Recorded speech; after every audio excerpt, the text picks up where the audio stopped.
It took a coronavirus outbreak to remind us that we touch our faces way too many times. And cutting down on that will help stop the spread of the virus. Wearing gloves also offers little protection, as they can still pick up the virus and spread the contamination. And even with the most diligent of people might struggle to keep from touching their faces completely.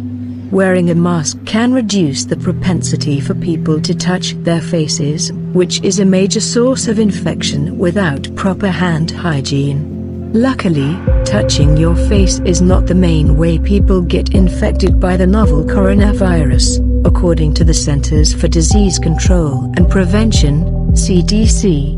Still, the CDC recommends not touching your nose, mouth or eyes because the virus does spread this way.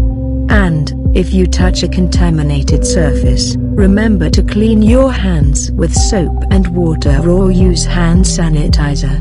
We take precautions like washing our hands often and using at least 20 seconds to do so. But this can only help if we also avoid touching our faces, as there's no way of knowing when you've picked up a tiny and potentially deadly passenger. Face touching is often subconscious behavior, which means people do it without even being aware of it. If you want a number, you probably touch your face around 23 times an hour. In attempting to remember to stop doing something, the thing is in front of your mind. This means trying to find the urge can often feel more intense. The first step to reducing your face touching is identifying what part of your face you touch the most and why. Keep in mind that not touching your face is only one way to protect yourself. If you know what your triggers are, you can more actively monitor the habit. It's an important first step. But if people really want to curb face touching, they need to develop new habits to engage in when they find themselves fighting the urge. If you have a tendency to rub your eyes, maybe take a clean handkerchief with you and pull that out to rub your eyes, and then clean it at the end of the day. A fidget spinner you'll have to keep flicking.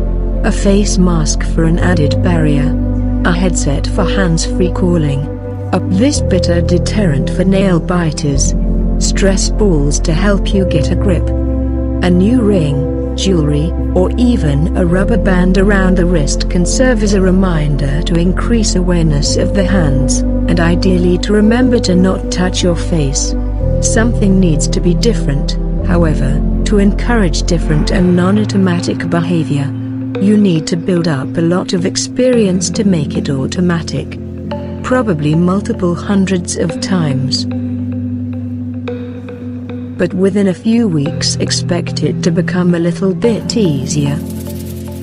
Hand washing sounds so simple, but that really is going to be the absolute best way to prevent the spread of any of these infections.